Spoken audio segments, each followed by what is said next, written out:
Hi everyone, this is your Minimalist Malayali and welcome to our channel. ഇന്ന് നമ്മൾ discuss ചെയ്യുന്നത് നമ്മളുടെ വീട്ടിലെ ഡോക്യുമെൻറ്റ്സ് എങ്ങനെ മിനിമലിസ്റ്റിക് രീതിയിൽ ഓർഗനൈസ് ചെയ്യാം എന്നുള്ളതിനെ കുറിച്ചാണ്. മിനിമലിസ്റ്റിക് രീതിയിൽ ഓർഗനൈസ് ചെയ്യാന്ന് പറഞ്ഞു കഴിഞ്ഞാൽ ആവശ്യമില്ലാത്ത ഡോക്യുമെൻറ്റ്സ് ഡീക്ലട്ടർ ചെയ്യാനും ആവശ്യമുള്ളത് പ്രോപ്പറായിട്ട് ഓർഗനൈസ് ചെയ്ത് സൂക്ഷിക്കാനുമാണ്. പല വീടുകളിലും നമ്മൾ കണ്ടിട്ടുണ്ടാവും സാധനങ്ങളൊക്കെ അവിടെ ഇവിടെയൊക്കെ വെച്ചിട്ട് എന്തെങ്കിലുമൊക്കെ ഒരു ആവശ്യത്തിന് ഒരു ആധാർ കാർഡോ പാൻ കാർഡോ തപ്പുന്ന സമയത്ത് സാധനം കിട്ടില്ല എന്ന് പറഞ്ഞു കഴിഞ്ഞാൽ അത് ചിലപ്പോൾ കഴിഞ്ഞ പ്രാവശ്യം അക്ഷയയിൽ പോയി തിരിച്ചു വന്നപ്പോൾ ചിലപ്പോൾ ഡൈനിങ് ടേബിളിൻ്റെ അടിയിൽ വെച്ചിട്ടുണ്ടാവും. അതല്ലെങ്കിൽ വേറെ ആരെങ്കിലുമൊക്കെ കയ്യിൽ കൊടുത്തിട്ടുണ്ടാവും, തിരിച്ചു വാങ്ങിയിട്ടുണ്ടാവില്ല.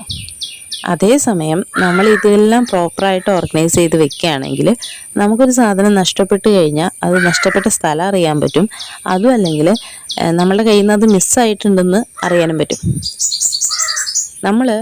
നമ്മളുടെ വീട്ടിലുള്ള എല്ലാ മെമ്പേഴ്സിനും എന്തൊക്കെ ഡോക്യുമെൻറ്റ്സ് ഉണ്ട് എന്നുള്ളതിൻ്റെ ആദ്യം ലിസ്റ്റ് ഉണ്ടാക്കാം. അത് ഹസ്ബൻഡിൻ്റെ, വൈഫിൻ്റെ, കുട്ടികളുടെ, അച്ഛനമ്മമാരുടെ എല്ലാവരുടെയും പേര് എഴുതിയിട്ട് തന്നെ ഇന്ന സാധനങ്ങൾ എല്ലാവർക്കും കോമൺ ആയിട്ടുള്ള കാര്യങ്ങളാണ്. ആധാർ കാർഡ്, പാൻ കാർഡ്, നമ്മളുടെ എല്ലാം ബാങ്ക് പാസ്ബുക്കുകൾ, ഫോട്ടോകൾ, ഇതെല്ലാം നമുക്ക് കോമൺ ആയിട്ടുള്ള കാര്യങ്ങളാണ്. അപ്പം അങ്ങനെയുള്ള കാര്യങ്ങളെല്ലാം നമ്മൾ കാറ്റഗറൈസ് ചെയ്ത് വയ്ക്കാം. ഇപ്പോൾ ID കാർഡുകളുടെ അണ്ടറിൽ നമ്മൾ Aadhaar card, PAN card, ATM cards, licence എന്നീ സാധനങ്ങളെല്ലാം ഓരോരുത്തർക്കും ഓരോ ഹോൾഡർ കൊടുക്കുക. അപ്പോൾ ഇന്നിപ്പോൾ കാർഡ് ഹോൾഡർ അല്ലെങ്കിൽ കാർഡുകൾ വെക്കാൻ വേണ്ടിയിട്ടുള്ള ഓർഗനൈസേഴ്സ് ചെറിയ സാധനങ്ങൾ നമുക്ക് കിട്ടും. ഇങ്ങനെയുള്ള സാധനങ്ങൾ ഓരോരുത്തരുടെയും ഇത് നമ്മൾ കറക്റ്റായിട്ട് സൂക്ഷിക്കുകയാണെങ്കിൽ അവർക്കും അത് ഈസി ആയിരിക്കും. അവരെയും പറഞ്ഞ് പഠിപ്പിക്കുക. നമ്മൾ ചെയ്യുന്നത് കണ്ടിട്ടാണ് അവർ ചെയ്യുക. പല വീടുകളിലും പ്രശ്നം എന്താണെന്ന് വെച്ച് കഴിഞ്ഞാൽ അതിൽ സൂക്ഷിക്കുന്നത് ചിലപ്പോൾ മിക്കവാറും അമ്മമാരായിരിക്കും. എല്ലാവരുടെയും എല്ലാ സാധനങ്ങളും എവിടെ ഇരിക്കണമെന്ന് അമ്മമാർക്ക് അറിയുള്ളൂ. അമ്മ വീട്ടിലില്ലേ നമുക്കൊരു സാധനം എടുക്കാൻ പറ്റില്ല. അതേസമയം നമ്മൾ ഓരോ സാധനങ്ങൾ ഓർഗനൈസ് ചെയ്യുമ്പോൾ നമ്മളുടെ ഫാമിലി മെമ്പേഴ്സിനെയും കൂടി കാണിച്ച് അവരുടെയും കൂടി അഭിപ്രായം ചോദിച്ച് ഇന്ന സ്ഥലത്ത് ഇന്ന കളറിലുള്ള ഫയൽ നിൻ്റെ ആട്ടോ, അല്ലെങ്കിൽ ഹസ്ബൻഡിനോട് പറയുക ഇന്ന ഫയലിലുള്ള സാധനം അല്ലെങ്കിൽ ഇന്ന റെഡ് കളറിലുള്ള ഫയലിലുള്ള ഡോക്യുമെൻറ്റ്സ് അദ്ദേഹത്തിൻ്റെയാണ്, അല്ലെങ്കിൽ അവരുടെ വലിയ ആളുകളാണെങ്കിൽ അവരുടെ ഡോക്യുമെൻറ്റ്സ് അവരെ കൊണ്ട് തന്നെ ഓർഗനൈസ് ചെയ്യിപ്പിക്കും. അപ്പോൾ എന്താ ഗുണമെന്ന് വെച്ച് കഴിഞ്ഞാൽ അവർക്കറിയാൻ പറ്റും ഇന്ന സ്ഥലത്തിരിക്കണേ. നമ്മളുടെ കുട്ടികളോടായാലും ഫാമിലി മെമ്പേഴ്സിനോടായാലും പറയാം ഇന്ന സ്ഥലത്താണ് നമ്മളുടെ ഡോക്യുമെൻറ്റ്സ് വെച്ചിട്ടുള്ളത്. ഇപ്പോൾ നമുക്ക് ലോക്കറിൽ വെക്കേണ്ട ഡോക്യുമെൻറ്റ്സ് ആയിട്ടുണ്ടാവും. നമ്മളുടെ സ്ഥലത്തിൻ്റെ, ഭൂമിയുടെ പേപ്പറുകളൊക്കെ ചിലപ്പോൾ നമുക്ക് ലോക്കറിലെടുത്ത് വെക്കേണ്ടി വരും. അപ്പം നമ്മളുടെ സാധനങ്ങൾ എവിടെ ഇരിക്കണേ എന്നുള്ളത് നമ്മുടെ ഫാമിലി മെമ്പേഴ്സ്, അറ്റ്ലീസ്റ്റ് നമ്മുടെ ഫാമിലി മെമ്പേഴ്സെങ്കിലും അറിഞ്ഞിരിക്കാം. ഫോർ എക്സാമ്പിൾ പലരും ഇൻഷുറൻസ് എടുക്കും. പക്ഷേ എന്താ ഉണ്ടാവുക, ഒരു ആപത്ത് സംഭവിച്ചു കഴിഞ്ഞാൽ അവർ ഇൻഷുറൻസ് എടുത്തിട്ടുണ്ടെന്നോ അല്ലെങ്കിൽ അവരുടെ ഇൻഷുറൻസ് പേപ്പേഴ്സ് എവിടെ ഇരിക്കണേന്നോ ഫാമിലി മെമ്പേഴ്സിന് അറിയാതെ വരും. അപ്പോൾ നിങ്ങൾ എല്ലാ കാര്യങ്ങളും കാറ്റഗറൈസ് ചെയ്ത് വെക്കുക. അതുകൂടാതെ നിങ്ങളുടെ ബാങ്ക് പാസ്ബുക്കുകൾ, ചിട്ടി, KSF, പോസ്റ്റ് ഓഫീസ് RD എന്നിങ്ങനെ പോലെയുള്ള ഡോക്യുമെൻറ്റ്സ് എല്ലാം ഒരുമിച്ച് ചേർത്ത് വയ്ക്കുക.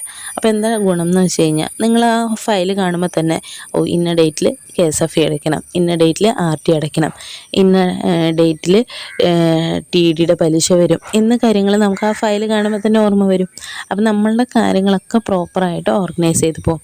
ഇനി ഫോർ എക്സാമ്പിൾ ഇപ്പോൾ കുട്ടികളുടെ കേസ് പറയുകയാണെങ്കിൽ അവരുടെ ബർത്ത് സർട്ടിഫിക്കറ്റ്, അവരുടെ വാക്സിനേഷൻ സർട്ടിഫിക്കറ്റ്സ്, അല്ലെങ്കിൽ ഇപ്പോൾ വാക്സിനേഷന് നമുക്കൊരു ബുക്ക്ലെറ്റ് ആയിട്ടാണ് പഞ്ചായത്തിൽ നിന്നോ അല്ലെങ്കിൽ ഹോസ്പിറ്റലുകളിൽ നിന്ന് തരിക. അപ്പോൾ ആ സംഭവങ്ങളൊക്കെ സൂക്ഷിച്ചു വയ്ക്കാം. അതുപോലെ തന്നെ മാരേജ് സർട്ടിഫിക്കറ്റ്, നമ്മൾ ഹസ്ബൻഡ് ആൻഡ് വൈഫ് റിലേറ്റഡ് ആയിട്ടുള്ള എല്ലാ കാര്യങ്ങളും, കുട്ടികളായിട്ട് റിലേറ്റഡ് ആയിട്ടുള്ള കാര്യങ്ങൾ, ഇതുകൂടാതെ എല്ലാത്തിൻ്റെയും കോപ്പികൾ, അതായത് നമ്മുടെ ആധാർ കാർഡുകളുടെ കോപ്പികൾ, പാൻ കാർഡിൻ്റെ കോപ്പികൾ, ബാങ്ക് പാസ്ബുക്കുകളുടെ കോപ്പികൾ, എല്ലാത്തിൻ്റെയും ഓരോ കോപ്പിയെങ്കിലും അറ്റ്ലീസ്റ്റ് നമ്മളുടെ കയ്യിലുണ്ടായിരിക്കാം. കാരണം എന്താണെന്ന് വെച്ച് കഴിഞ്ഞാൽ ഒരു അത്യാവശ്യ സമയത്ത് നമുക്ക് കോപ്പി എടുക്കാൻ സാധിച്ചില്ല എങ്കിൽ നമുക്കത് നമ്മളുടെ കയ്യിലുള്ളത് കൊണ്ട് നമുക്ക് അഡ്ജസ്റ്റ് ചെയ്യാൻ പറ്റണം. അതുപോലെ തന്നെ ഇമ്പോർട്ടൻ്റ് ആയിട്ട് നമ്മളുടെ ഫോൺ സെക്യൂർ ആയിട്ട് സൂക്ഷിക്കുക. അതിൽ എല്ലാ സംഭവങ്ങളുടെയും ഒരു ഡിജിറ്റൽ കോപ്പി സൂക്ഷിച്ചു വയ്ക്കാം. ഇൻ കേസ് നമുക്ക് ഒരു സ്ഥലത്ത് ചെല്ലുമ്പോൾ നമ്മുടെ കയ്യിൽ മാനുവൽ കോപ്പി ഇല്ല, ഫിസിക്കൽ കോപ്പി ഇല്ലെങ്കിലും നമുക്ക് നമ്മുടെ കയ്യിലുള്ള ഡിജിറ്റൽ കോപ്പി കൊണ്ട് പ്രിൻ്റ് എടുക്കാനും സാധിക്കണം. അതുകൂടാതെ നമ്മളുടെ എല്ലാ ഫാമിലി മെമ്പേഴ്സിൻ്റെയും ഫോട്ടോ ഒരു 3 ഫോട്ടോയെങ്കിലും നമ്മുടെ കയ്യിൽ എപ്പോഴും ഉണ്ടായിരിക്കുക. കാരണം എന്താണെന്ന് വെച്ച് കഴിഞ്ഞാൽ ഇപ്പോൾ ഒരുപാട് ഡോക്യുമെൻറ്റ്സ് നമുക്ക് ഓരോ സ്ഥലങ്ങളിൽ ചെല്ലുമ്പോൾ 1, 2, 3 ഫോട്ടോസ് ആവശ്യമായിട്ടുള്ള സാഹചര്യങ്ങൾ വരാറുണ്ട്. അപ്പം നമ്മുടെ കയ്യിൽ എപ്പോഴും സ്റ്റോക്കായിട്ട് ഫോട്ടോസ് ഉണ്ടായിരിക്കുക. ഇതെല്ലാം ഓർഗനൈസ് ചെയ്ത് ഒരുമിച്ച് വയ്ക്കുക. അപ്പോൾ നമുക്ക് ഒരു ഡ്രോ തുറന്നു കഴിഞ്ഞാൽ അത്യാവശ്യം നമുക്ക് വേണ്ട ബാങ്ക് പാസ്ബുക്കുകൾ, നമ്മുടെ പാസ്പോർട്ടുകൾ, അതുപോലെ തന്നെ നമ്മുടെ ഫോട്ടോസ്, അതല്ലെങ്കിൽ നമ്മുടെ ഇമ്പോർട്ടൻ്റ് ആയിട്ടുള്ള സാധനങ്ങൾ ഒക്കെ നമുക്ക് കിട്ടുന്ന രീതിയിൽ, അല്ലെങ്കിൽ എല്ലാം ലേബൽ ചെയ്ത രീതിയിൽ. ലേബൽ ചെയ്യാൻ പറയുന്നത് എന്തുകൊണ്ടാണെന്ന് വെച്ച് കഴിഞ്ഞാൽ ഇപ്പോൾ എൻ്റെ പേര് എഴുതിയിട്ടുള്ള സാധനത്തിൽ എനിക്ക് ഇന്ന ഫയലിൽ നോക്കിക്കഴിഞ്ഞാൽ കിട്ടും. അല്ലെങ്കിൽ കളർ കോമ്പിനേഷൻ യൂസ് ചെയ്യാൻ പറഞ്ഞു കഴിഞ്ഞാൽ ചിലപ്പോൾ കുട്ടികൾക്ക് വായിക്കാൻ അറിയില്ലായിരിക്കാം. ചിലപ്പോൾ പ്രായമായ പാരൻസ് ഉണ്ടാവും, അവർക്ക് ചിലപ്പോൾ വായിക്കാൻ അറിയില്ലായിരിക്കും. ഇന്ന കളറിൽ ഫയൽ ഇന്ന സാധനം ഇരിക്കേണ്ട അമ്മേ എന്ന് പറഞ്ഞു കഴിഞ്ഞാൽ അവർക്കത് പോയി പ്രോപ്പറായിട്ട് എടുക്കാൻ പറ്റണം. പലപ്പോഴും പല വീടുകളിലും കണ്ടിട്ടുള്ള കാര്യം എന്ന് വെച്ച് കഴിഞ്ഞാൽ പ്രോപ്പറായിട്ട് സാധനങ്ങൾ ഡീക്ലട്ടർ ചെയ്യാതെ ഒരുപാട് കുന്നുകൂടി കിടക്കുന്നത്. പല പാരൻസും പ്രശ്നം ഉണ്ടാക്കുന്നത് എന്താണെന്ന് വെച്ച് കഴിഞ്ഞാൽ അവരുടെ കുട്ടികളുടെ മെഡിക്കൽ റെക്കോർഡ്സ് പ്രോപ്പറായിട്ട് സൂക്ഷിച്ചു വയ്ക്കാതിരിക്കാം. അതായത് ചില സമയത്ത് ഡോക്ടേഴ്സിൻ്റെ അടുത്ത് ചെല്ലുമ്പോൾ, ക്ലിനിക്കിൽ ചെല്ലുമ്പോൾ കണ്ടിട്ടുണ്ട്, കഴിഞ്ഞ പ്രാവശ്യത്തെ ചീട്ട് എവിടെയാണെന്ന് ചോദിച്ചു കഴിഞ്ഞാൽ അവർക്കറിയില്ല. അവർ ആ കഥ എവിടെയോ കൊണ്ടുവച്ചു. ചിലപ്പോൾ കഴിഞ്ഞ മാസമല്ല, അതിന് മുന്നത്തെ മാസമായിരിക്കും കുട്ടിക്ക് എന്തെങ്കിലും വയ്യായി വന്നിരിക്കുക. അല്ലെങ്കിൽ എന്തായിരുന്നു കഴിഞ്ഞ പ്രാവശ്യം വന്നത്, അതിൻ്റെ ഫോളോ അപ്പായിട്ട് ഡോക്ടേഴ്സിന് മരുന്ന് കണ്ടുപിടിക്കണമെങ്കിൽ ക്ലിനിക്കിലൊന്നും ചിലപ്പോൾ അവർ പ്രോപ്പറായിട്ട് കമ്പ്യൂട്ടറിൽ യൂസ് ചെയ്യുന്നുണ്ടാവില്ല. നമ്മൾ കൊണ്ടു ചെല്ലുന്ന ഈ ചീട്ടുകളായിരിക്കും. അപ്പം അങ്ങനെയുള്ള ചീട്ടുകളൊക്കെ ഓരോ പ്രാവശ്യം ചെല്ലുമ്പോഴും ക്ലിപ്പ് ചെയ്ത് അതിന് മുകളിൽ സ്റ്റാപ്ലർ ചെയ്ത് സൂക്ഷിക്കുക. അത് ഒരു വർഷം 2 വർഷമൊക്കെ കഴിഞ്ഞിട്ടാണെങ്കിൽ പിന്നെയും നമുക്കത് കളയുന്നതിന് കുഴപ്പമില്ല. ഇനി നമ്മളുടെ വീട്ടിൽ എന്തൊക്കെ അപ്ലയൻസസ് ഉണ്ടോ അതിൻ്റെയൊക്കെ വാറണ്ടി കാർഡുകൾ, അല്ലെങ്കിൽ അതിൻ്റെയൊക്കെ മാനുവൽസ് നമ്മൾ സൂക്ഷിച്ചു വയ്ക്കുക. വാറണ്ടി പീരീഡിൽ അറ്റ്ലീസ്റ്റ് അതിൻ്റെ വാറണ്ടി പീരീഡ് എന്താണെന്നുള്ളത് നോട്ട് ചെയ്ത് വയ്ക്കാം.